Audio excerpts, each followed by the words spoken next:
चोरी तेरे नाल लालियां अखां में, चोरी चोरी तेरे नाल लालियां अखां में। जी तो नाजरीन, मज़ेदार सेगमेंट के बाद अब चलते हैं एक इंटरव्यू की तरफ। हमारी टीम आज जिस सेलिब्रिटी का इंटरव्यू लेने पहुंची है, अब वो पाकिस्तान की मशहूर सिंगर भी हैं, उसके साथ मॉडल, एक्ट्रेस और यंग प्रोड्यूसर भी हैं। उनका नाम है राबी पीरज़ादा। आइए आज हम उनसे गपशप करते हैं और बाद में उनसे गाना भी सुनते हैं। अस्सलाम वालेकुम। अस्सलाम वालेकुम। वालेकुम अस्सलाम। मैम, आपने अपनी सिंगिंग आगाज़ कैसे किया और मतलब कब आपने इसका स्टार्ट लिया? मैंने 2005 में मैंने मैट्रिक के पेपर्स दिए और उसके बाद मैं रिज़ल्ट का वेट कर रही थी, तो आई जस्ट मेरा सॉन्ग में कुड़ी बड़ी डाडियाँ और ऐसे ही बना लिया मैंने। तो उसका मुझे रिस्पांस आना शुरू हो गया, तो मैंने अपनी फैमिली को नहीं बताया हुआ था। फिर that was the start, but somehow it just kept on going. और फिर फाइनली मैंने फर्स्ट ईयर में मुझे इश्क है किया सॉन्ग किया और उसका भी एल्बम बहुत अच्छा हिट हो गया। फिर मैंने दरमियान में गैप दे दिया because I wanted to complete my studies. फिर आफ्टर MBA मैंने फाइनली चोरी चोरी सॉन्ग के साथ दोबारा से इसको रीस्टार्ट किया। Okay ma'am, hosting, singing, acting, modelling, मतलब इन सब चीज़ों को आप कैसे मैनेज करती हैं? बिकॉज देखा जाए तो आपकी एज भी इतनी नहीं है, उस फैक्टर से ये इट्स वेरी टफ। तो आप किस तरह से मैनेज करती हैं इन सब चीज़ों को? यार actually it's just being spontaneous कि मुझे सिंगिंग का शौक़ है, मुझे एक्टिंग तो सबको बचपन से ही आती है, माँ बाप के साथ कर कर के सीख चुके होते हैं। मुझे ना शुरू से ये आदत थी कि मैं जो काम भी करूँ ना वो मैं बहुत परफेक्शन से करूँ, बहुत ज़्यादा करूँ। जैसे मैंने जब कराटे करने थे तो उस वक्त मेरी फैमिली वाज लाइक अगेंस्ट कि लड़की कराटे करेगी, बट जब तक मैं गोल्ड मेडलिस्ट नहीं हो गई आई वाज लाइक मुझे सुकून नहीं मिला। तो मुझे लगता है कि मैं इतने काम करने के बावजूद कम काम कर रही हूँ। लड़कियों का एक कॉन्सेप्ट भी है ना कि वो ये नहीं कर सकती, वो ऐसा नहीं कर सकती, वो सारा मैंने चेंज करवा दिया। एंड अभी तक इतना कुछ करने के बावजूद I think I am doing nothing. और मैं हमेशा सोचती हूँ यार मैंने ये भी करना है, वो भी करना है। So a lot of more things are coming, just pray for मी।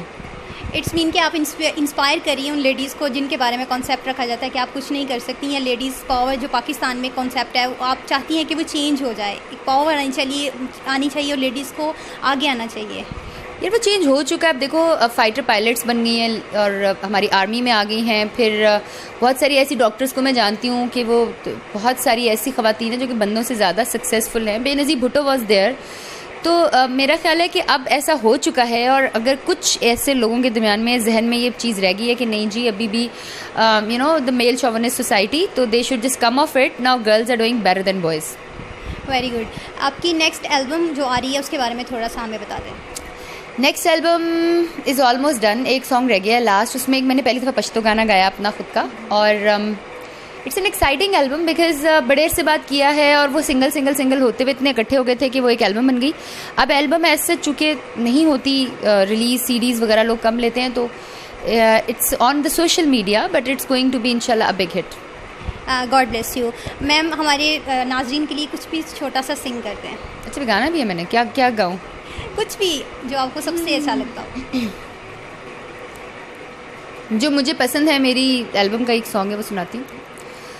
उठे हो पहलू से जो फासले पे जा बैठो, उठे हो पहलू से जो फासले पे जा बैठो, ना मुझ में महव रहो, महवे गुफ्तगू तो रहो, ना मुझ में महव रहो, महवे गुफ्तगू तो रहो, नहीं हो तुम मेरी मंजिल तो जुस्तजू तो रहो, किसी के हो के रहो, मेरे रूबरू तो रहो।